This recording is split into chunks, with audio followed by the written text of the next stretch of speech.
Yesterday, we witnessed the rise of a new arm wrestling superstar. The South African record boardman dominated everyone to become the new AWE heavyweight champion. And Devon Larratt showed us a proof that LEVAN is in fact scared of him.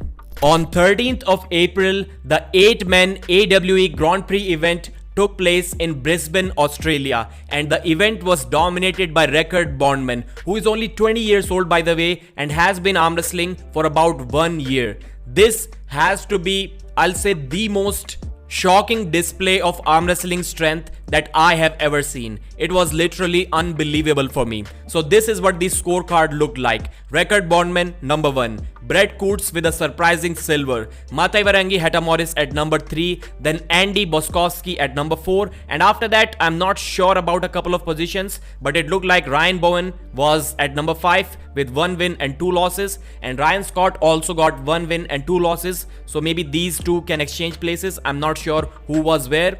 Then at number 7, Gunter Spijkovs, who lost both matches, and Lachlan Carpenter, who lost both matches. I'll say that the only good thing for Ryan Bowen here was that he got to avenge his loss against Lachlan Carpenter. I'll mention a couple of things about the refereeing part. So as you can see that many people are complaining about the refereeing, and rightfully so. I'll say the referee was kind of intimidated by the presence of these awesome arm wrestlers, the popularity, the aura that they carry, and this shouldn't be the case. The referee should have a lot of confidence, and because of that lack of confidence, there were some wrong calls given. Ryan Bowen was literally robbed in a couple of rounds, which shouldn't have been the case. That was not a pin against Mataivarangi Hetamoris, but maybe the result could have been the same, who knows. And one more tip for the referee: you should not clap for someone's victory along with the people who are cheering for him. You are a referee, you need to be serious over there. So Ryan Bowen versus Brett Coots. This is something that surprised me. About 6+ years ago, when Ryan was literally like 80 kilos, he easily managed to flop Brett Coots' wrist. And surprisingly, he cannot do that right now when he's about 25 kilos heavier than that time, and he lost that match. Well, there were some wrong calls here as well, but that part was really surprising that the gap between these two hasn't really closed. And now once again, let's talk about this young South African. So 1 year of arm wrestling experience. Sometimes people lie about how long they have been training for. So to be on the safer side, let's say he's been arm wrestling for 1.5 or maybe even 2 years. And to almost be number 1 in Australia with that much experience and such a young age, that is one of the most unbelievable display of strength that I have ever seen. And in the practice pulls, he was beating Lachlan Adair as well. That hook that he just catches people with and kind of turns it into a press, almost something between Jerry Cadret and Reno Masic, that is literally unstoppable. Mataivarangi is a great top roller. He's a king's mover, and this guy hooked him as well. That is literally unbelievable. So I believe next week he must compete in the Oceanic East versus West qualifiers, but I've also heard that some of the promoters are already talking about getting this guy a match.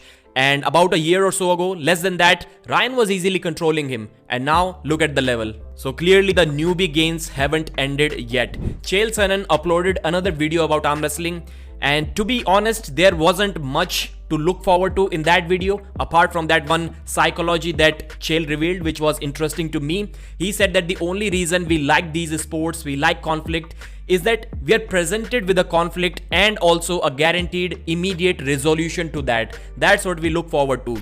And if we try to relate it to even a street fight, why do people gather around? They stop their vehicles to see that street fight because there is a conflict and we know that there is going to be a resolution. And when there is no resolution, not many people enjoy it, to be honest. Apart from that, if you want to see Chael Sonnen adjust his glasses about 87 times, then please go there and watch that video. LEVAN Saginashvili has already arrived in Istanbul and he is looking massive. He is looking strong. Devon Larratt is also going to be there soon. Today, he will also reach Istanbul and Engin Terzi will pick him up as he always does with these amazing high-level arm wrestlers.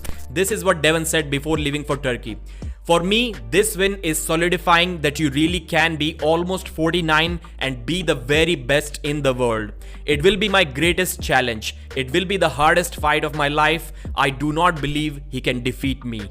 We basically saw or heard none of these words from Devon before the previous fight. So this clearly shows that the confidence is on another level, and there are multiple reasons behind that. And one of those reasons is what Devon revealed in his latest video. It was members only. Devon said that maybe try to not publicize this. So I'll give you guys a hint about it, what Devon wanted to say. So the thing is related about the documentary filming, and it has to involve LEVAN Saginashvili. Something that LEVAN told Devon and the documentary crew, which makes Devon believe that he's scared of Devon.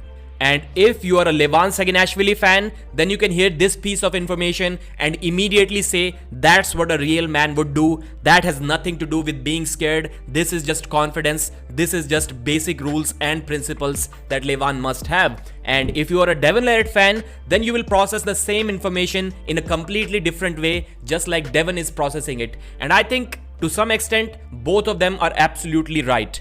By now, you may have guessed what I'm talking about. If not, then there are two options. Please go to Devon's channel and purchase the membership, or maybe somebody will mention it in the comment section and you can read it from there. Thanks for watching, like the video and subscribe.